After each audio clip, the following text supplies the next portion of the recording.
നിങ്ങൾ CID cinema കണ്ടിട്ടുണ്ടോ? അത് അടിപൊളി സീൻ ഉണ്ടായിരുന്നു. അതായത് ജഗദീൻ്റെ മറ്റേ മീശയൊക്കെ പകുതി മുറിഞ്ഞൊരു സീൻ ഉണ്ടായിരുന്നു, ഓർമ്മയുണ്ടോ? നമ്മുടെ കൊച്ചിലെ നീഫ വന്നിട്ട് പീതാംബരൻ സാറേ ഫ്ലാറ്റിൽ ബോംബ് വെച്ചിട്ടുണ്ട് എന്ന് പറയുന്നൊരു സീൻ ഉണ്ട്.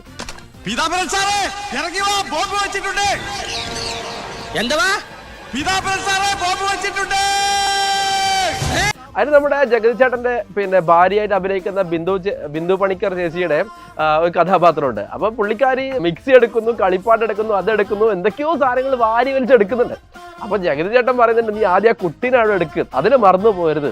ഏകദേശം നിങ്ങൾ അതേ അവസ്ഥയിലായിരിക്കും എന്നാണ് എനിക്ക് തോന്നുന്നത്. കാരണം നിങ്ങളിങ്ങനെ പഠിക്കാനിരിക്കുകയാണ്, ടോപ്പിക്കെല്ലാം കഴിഞ്ഞിട്ടുണ്ട്, റിവിഷൻ സ്റ്റാർട്ട് ചെയ്യാണ്. അപ്പോൾ ആ സമയത്താണ് അയ്യോ എൻ്റെ കാൽക്കുലസ്, അയ്യോ എൻ്റെ ഓർഗാനിക് കെമിസ്ട്രി, അയ്യോ എൻ്റെ ഒപ്റ്റിക്സ് എന്നൊക്കെ പറഞ്ഞ് നിങ്ങൾ അവിടെ നിന്ന് ഇപ്പോൾ ഓർഗാനിക് കെമിസ്ട്രി പഠിച്ചുകൊണ്ടിരിക്കുന്ന സമയത്താണ് അപ്പുറത്ത് പിന്നെ പെട്ടെന്ന് ഫിസിക്സിൻ്റെ ബുക്ക് കാണുന്നത്, അപ്പോൾ ഒപ്റ്റിക്സ് ഇതെടുത്ത് ഇപ്പുറം വെച്ച്, പിന്നെ മാത്സിൻ്റെ ബുക്ക് കാണുന്നത്, അപ്പോൾ കാൽക്കുലസ് എടുത്ത് ഇപ്പുറം വെച്ച്, ആകെ മൊത്തത്തിൽ നിങ്ങൾ പിന്നെ അങ്ങനെ ചെയ്യുന്നുണ്ട്. അപ്പോൾ നിങ്ങൾ ആ ഒരു അവസ്ഥയിലാണെന്ന് ഞങ്ങൾക്ക് എല്ലാവർക്കും അറിയാം. അപ്പോൾ അതുകൊണ്ട് തന്നെയാണ് ഇപ്പോൾ ഇങ്ങനെ ഒരു വീഡിയോ ആയിട്ട് വന്നിട്ടുള്ളത്.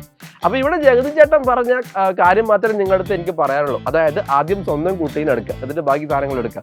ഇവിടെ സ്വന്തം കുട്ടി എന്ന് പറഞ്ഞാൽ നമ്മൾ ഓൾറെഡി പഠിച്ചു വെച്ച സാധനങ്ങളുണ്ട്.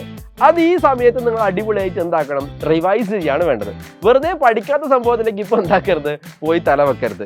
നിങ്ങളിപ്പോൾ ഓൾറെഡി പഠിച്ച് പക്ക ക്ലിയർ ആയ ടോപ്പിക്സ് കൂടുതൽ എന്താക്കുക, PYQs ചെയ്യുക, PYQs നന്നായിട്ട് ചെയ്യുക. അതോടൊപ്പം തന്നെ ബാക്കി നമ്മൾ ചെയ്യേണ്ട പ്രൊസീജിയർ എന്ന് പറഞ്ഞാൽ മോക്ക് ടെസ്റ്റുകൾ എഴുതുക. അപ്പോൾ മോക്ക് ടെസ്റ്റുകൾ എഴുതുന്ന സമയത്ത് നമ്മൾ ആ പഠിച്ച ടോപ്പിക്ക് എന്താക്കുക, കൂടുതലായിട്ടും എന്ത് ചെയ്യുക, കോൺസെൻട്രേറ്റ് ചെയ്തിട്ട് ചെയ്യുക. ഇപ്പം അങ്ങനെയാണ് ചെയ്യേണ്ടത്. അപ്പോൾ ഇനി ചില ആൾക്കാരുണ്ടാവും, സാർ ഞാൻ എല്ലാം പഠിച്ചു, എൻ്റെ കയ്യിലുള്ള എല്ലാ ടോപ്പിക്സും എന്താണ് പക്ക ക്ലിയർ ആണ്, ഓക്കെ, അതിൽ ഞാൻ പരമാവധി PYQ ചെയ്തു, അപ്പം ഞാൻ ഈ ഒരു മാസം വെറുതെ കാണാം സാർ എന്ന് ചോദിക്കുന്ന ആൾക്കാരുണ്ടാവും.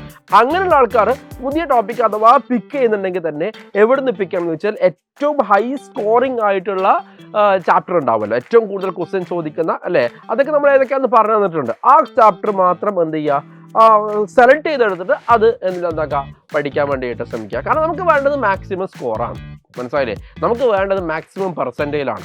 അപ്പോൾ അതിനിപ്പോൾ ചെയ്യേണ്ടതെന്ന് വെച്ച് കഴിഞ്ഞാൽ നമ്മൾ ഉള്ള സാധനം നല്ല രീതിയിൽ എന്ത് ചെയ്യുക, തറവാക്കുക. അല്ലെങ്കിൽ പിന്നെ കക്ഷത്തുള്ളത് വെച്ചിട്ട് ഉമ്മറത്തുള്ള എടുക്കാൻ വേണ്ടി പോയി കഴിഞ്ഞാൽ രണ്ടും എന്താവും, കയ്യിൽ നിന്ന് പോകും എന്നുള്ള കാര്യം പ്രത്യേകം എന്ത് വേണം, ഓർമ്മ വേണം. അപ്പോൾ എവിടുന്ന സാറേ ഏറ്റവും ഇമ്പോർട്ടൻ്റ് ആയിട്ട് PYQs കിട്ടുക?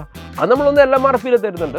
അത് കൂടാതെ നമ്മൾ ഇനി ഒരുപാട് സംഭവങ്ങൾ നമ്മുടെ യൂട്യൂബിൽ തരാൻ വേണ്ടി പോകുന്നുണ്ട്. നിങ്ങൾക്ക് ഇനിയും ഒരുപാട് സർപ്രൈസ് നമ്മൾ തരാനും പോകുന്നുണ്ട്, അക്കാര്യം മറക്കണ്ട. പിന്നെ ഒരു കാര്യം, ഒരു രഹസ്യം പറയാം, ആരോടും പറയണ്ട, നിങ്ങൾ മാത്രം മനസ്സിൽ വെച്ചാൽ മതി. ഈ വരുന്ന 20-ാം തീയതി ഉണ്ടല്ലോ, വൈകുന്നേരം നമ്മളെ ചാനലിലേക്ക് ഒന്ന് വന്ന് നോക്കണം കേട്ടോ. എന്തോ ഒരു സർപ്രൈസ് അവിടെ കിടക്കുന്നുണ്ട്. Okay, thank you.